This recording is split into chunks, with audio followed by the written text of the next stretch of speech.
क्या आप जानते हैं कि सारे तीर्थ बार बार लेकिन गंगा सागर सिर्फ एक बार जाने की बात क्यों कही जाती है?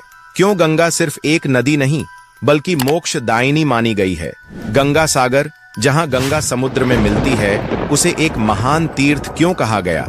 इसके पीछे एक प्राचीन और अद्भुत पौराणिक कथा छिपी है जिसे बहुत कम लोग जानते हैं। इस वीडियो में हम आपको गंगा सागर तीर्थ के महत्व के साथ साथ इस प्रसिद्ध कहावत सारे तीर्थ बार बार गंगा सागर एक बार के पीछे छिपे रहस्य से भी रूबरू कराएंगे। ऐसा माना जाता है कि इस पौराणिक कथा को सुनने से भक्तों की सभी मनोकामनाएं पूर्ण होती हैं। इसलिए इस वीडियो को अंत तक देखें, इसे अपने दोस्तों के साथ साझा करें और कमेंट बॉक्स में सभी माता के भक्त हर हर गंगे अवश्य लिखें। नमस्कार दोस्तों, गंगा सागर भारत के तीर्थों में एक महातीर्थ माना जाता है क्योंकि यही वह पवित्र स्थान है जहां गंगा माता सागर से मिलती है। मान्यता है कि इसी स्थान पर राजा सगर के 60,000 पुत्रों को मोक्ष की प्राप्ति हुई थी।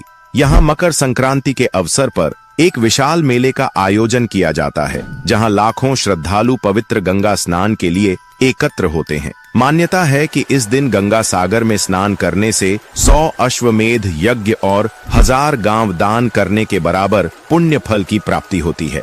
भारत की नदियों में सबसे पवित्र मानी जाने वाली गंगा नदी गंगोत्री से निकलकर कई राज्यों से होती हुई पश्चिम बंगाल पहुंचती है, जहां वह सागर में विलीन हो जाती है। गंगा और सागर के इस पावन संगम स्थल को ही गंगा सागर कहा जाता है। इसे सागर द्वीप भी कहा जाता है और यह भारत में आयोजित होने वाले सबसे बड़े मेलों में से एक है। गंगा सागर मेले के लिए सदियों से विश्व विख्यात है। हिंदू धर्म ग्रंथों में इस पवित्र स्थल का उल्लेख मोक्ष धाम के रूप में किया गया है, जहां स्नान व दर्शन से मुक्ति प्राप्त होती है। मकर संक्रांति के अवसर पर दुनिया भर से लाखों श्रद्धालु मोक्ष की कामना लेकर गंगा सागर आते हैं और सागर संगम में पुण्य की डुबकी लगाते हैं। पश्चिम बंगाल के दक्षिण 24 परगना जिले में स्थित इस पवित्र तीर्थ स्थल पर कपिल मुनि का प्रसिद्ध मंदिर भी है। कपिल मुनि ने भगवान राम के पूर्वज और इक्ष्वाकु वंश के राजा सगर के 60,000 पुत्रों का उद्धार किया था। मान्यता है कि मकर संक्रांति पर गंगा सागर में स्नान करने से मोक्ष का मार्ग प्रशस्त होता है और यह तीर्थ यात्रा सैकड़ों तीर्थों की यात्रा के समान पुण्य प्रदान करती है। दोस्तों, कहा जाता है कि हर कोई गंगा सागर की यात्रा नहीं कर पाता और यही सत्य एक प्रसिद्ध लोक कहावत में प्रकट होता है, सारे तीर्थ बार बार गंगा सागर एक बार। हालांकि यह कहावत उस दौर की है जब गंगा सागर पहुंचना अत्यंत कठिन हुआ करता था और इसे एक दुर्लभ तीर्थ यात्रा माना जाता था। लेकिन आधुनिक परिवहन और संचार सुविधाओं के विकास के कारण अब यहां आना कहीं अधिक सुगम और सुलभ हो गया है। ऐसी मान्यता है कि ऋषि मुनियों के लिए गृहस्थ आश्रम या पारिवारिक जीवन वर्जित होता है, लेकिन भगवान विष्णु के अनुरोध पर कंदर्भ ऋषि, जो कपिल मुनि के पिता थे, उन्होंने गृहस्थ जीवन स्वीकार किया। हालांकि उन्होंने इसके लिए एक शर्त रखी कि भगवान विष्णु को उनके पुत्र के रूप में अवतरित होना होगा।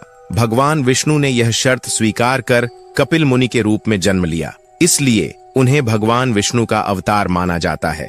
आगे चलकर गंगा और सागर के संगम स्थल पर कपिल मुनि ने अपना आश्रम स्थापित किया और घोर तपस्या करने लगे। इसी दौरान राजा सगर ने अश्वमेध यज्ञ का आयोजन किया। इस यज्ञ की परंपरा के अनुसार यज्ञ के अश्वों को स्वतंत्र रूप से छोड़ दिया गया और वे विभिन्न राज्यों से होकर गुजरने लगे। प्रथा के अनुसार जिन राज्यों से ये अश्व गुजरते, उन्हें राजा सगर की अधीनता स्वीकार करनी पड़ती। यदि कोई राजा इन घोड़ों को रोकता तो उसे युद्ध के लिए तैयार रहना पड़ता था। राजा सगर ने यज्ञ अश्वों की रक्षा के लिए अपने 60,000 पुत्रों को उनके साथ भेजा था, लेकिन अचानक यज्ञ अश्व गायब हो गया। जब सगर पुत्रों ने अश्व की खोज की तो वह कपिल मुनि के आश्रम में मिला। यह देखकर सगर पुत्र क्रोधित हो गए और साधना में लीन कपिल मुनि को अपशब्द कहने लगे। उनकी इस उद्दंडता से कपिल मुनि कुपित हो गए और उन्होंने अपने तेजस्वी नेत्रों की अग्नि से उन्हें भस्म कर दिया। हालांकि मुनि के श्राप के कारण सगर पुत्रों की आत्मा को मोक्ष नहीं मिला और वे पृथ्वी पर भटकती रहे।